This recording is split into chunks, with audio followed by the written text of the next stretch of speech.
Assalamualaikum and hello guys. So today I would like to show you guys how to solve this question.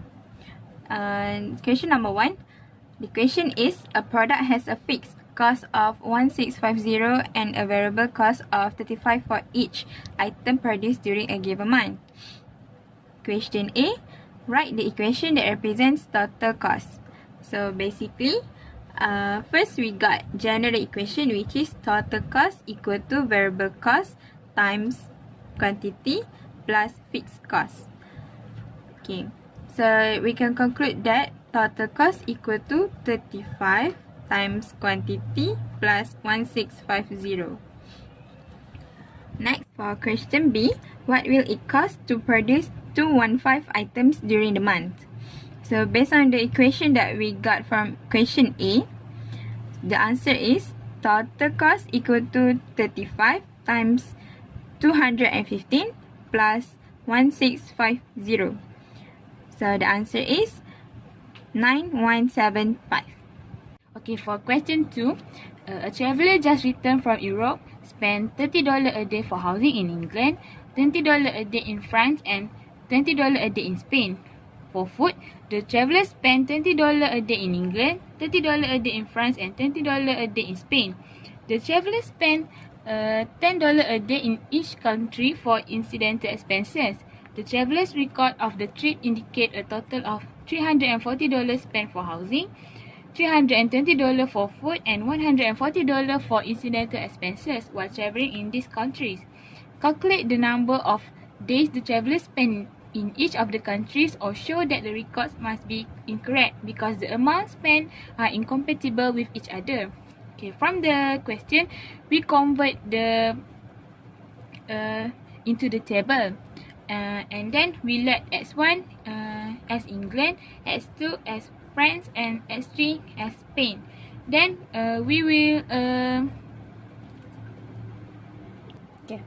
and we will solve this question by using reduced row echelon form.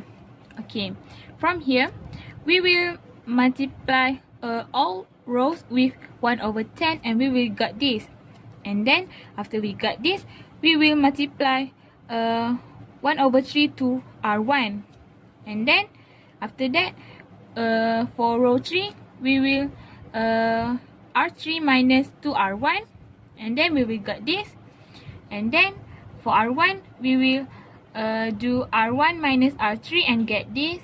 And after that, we will multiply 3/5 to R3, and we will get this. And for R2, we will minus R2 to R1, and we will get this. And then we will multiply 1/2 to R2, and we will get this. For R3, we will minus R3 minus R2, we will get this. And for the last one, we will multiply -10 to R3, and this is the final answer. Okay, from the final answer, we convert to this equation. From this equation, we will find the x1, x2, and x3. Okay, x1 minus x2, we will get 2, x2 plus half x3, we will get 6, and x3 we will get 4. From here, from this equation, we only get the x3 value, so we will still have to find x1 and x2. Okay, so we will use this equation to find x2. So x2 plus half 4, we will substitute x3, which is 4, to this equation, and we will get x2 equal to 4. After we get x2, we will use this equation to find x1. So x1 minus x2 equal to 2, and we substitute x2 in this equation, and we will get x1 equal to 6. So we can conclude that the travel spent at each country. For England, the traveller spent 6 days. In France, the traveller spent 4 days, and in Spain, the traveller also spent 4 days. Okay, then the question asks about we have to show whether the question is incorrect or not. So from here, we will check one by one. Okay, then we will substitute the the value for x1, x2 and x3 into this equation to find the final answer. So, okay, from this equation, we will substitute x1, x2 and x3, and when we calculate, we get 340, which is the same answer with this answer. So, the data is correct. Okay, for the row 2, we also substitute x1, x2 and x3, and we got answer 140. Also got the same answer with this.